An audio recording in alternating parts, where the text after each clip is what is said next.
जिसका इंतजार हमारे पूर्वज उनके पूर्वज भी करते रहे। बहुत अच्छी, इतना गजब, बहुत ही अलौकिक था। और मैं तो चाहूँगा कि सब यहाँ आके एंजॉय करें, और जहाँ जहाँ उनको जगह मिल रही है, जहाँ भी राम के मंदिर है, जो भी मंदिर है, अपना जाके अपने राम के दर्शन करें। বন্ধুরা, বর্তমান পৃথিবীতে হিন্দু ধর্ম আলোড়ন সৃষ্টি করেছে। বহু বিদেশি নাগরিক হিন্দু ধর্ম গ্রহণ করেছেন। আমেরিকা কিংবা রাশিয়া, অস্ট্রেলিয়া কিংবা ব্রিটেন, প্রতিটা দেশেই সনাতন ধর্মের প্রচার খুবই দ্রুতভাবে বেড়ে চলেছে। ইন্দোনেশিয়া, মালয়েশিয়া, ফ্রান্স, কানাডা ছাড়াও পৃথিবীর আরও প্রায় ৫৫টি দেশে ভাগবত গীতা মহোৎসব উদযাপন করা হচ্ছে। ভারতবর্ষে ভগবান রামের প্রাণ প্রতিষ্ঠার দিনে যে উৎসব হয়েছে তা আজ পুরো বিশ্বের কাছে দর্শনীয়। রাম জন্মভূমির উদ্ঘাটন সমারোহ খুব সমাদরের সাথে পালিত হয়েছে। ভারতবর্ষের এই ঘটনাকে কেন্দ্র করে ভারত ছাড়াও পুরো বিশ্বে রামধ্বনি জাগরিত হয়েছে। ইসলাম ধর্মের বহু মানুষ রামলালার অনুষ্ঠানটিকে পরম আগ্রহে স্বাগত জানিয়েছেন। শুধু তাই নয়, ঘটেছে এক এমন ঘটনা যা গোটা ভারতবাসীকে অবাক করে দিয়েছে। বন্ধুরা, ভাগবত গীতাই হলো একমাত্র গ্রন্থ যেখানে স্বয়ং ভগবানের উপদেশগুলি লেখা আছে। এই গ্রন্থটি হিন্দু তথা সমগ্র মানবজাতিকে জীবনের মার্গ দর্শনে সাহায্য করে। সেই কারণে ভাগবত গীতাকে বিশ্বের বহু দেশের পাঠ্যক্রমে অনিবার্যরূপে সামিল করা হয়েছে। ভাগবত গীতার সম্মান বিদেশে এতই বেশি যে একটি দেশে ভাগবত গীতার নামে একটি খুবই সুন্দর বিলাসবহুল উদ্যান নির্মিত হচ্ছে। শুধু তাই নয়, সেই দেশের পার্লামেন্টেও ভাগবত গীতা সামিল করে নেওয়া হবে। কোন দেশে এই কাজ করা হবে? আজকের ভিডিওতে আমরা সে কথাই আলোচনা করব। জানার আগে কমেন্টে জয় শ্রীরাম লিখতে ভুলবেন না বন্ধুরা।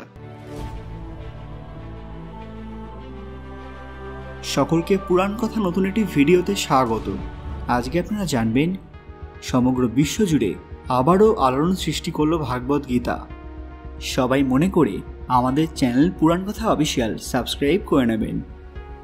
মহাভারতের যুদ্ধের সময় যখন অর্জুনের নিজের পরিবারের প্রতি মোহ জাগরিত হয়ে উঠেছিল এবং সেই কারণে যখন তিনি নিজের ধর্ম এবং কর্তব্যকে ভুলতে বসেছিলেন, সেই সময় ভগবান শ্রীকৃষ্ণ অর্জুনকে ধর্ম এবং কর্ম সম্পর্কে উপদেশ দিয়েছিলেন।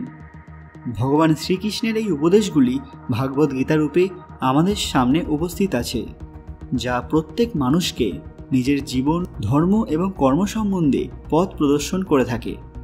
কিন্তু যে ভারতে ভাগবত গীতার উৎপত্তি, সেখানেই তা পর্যাপ্ত সম্মান পায়নি যে সম্মান বিদেশে আছে।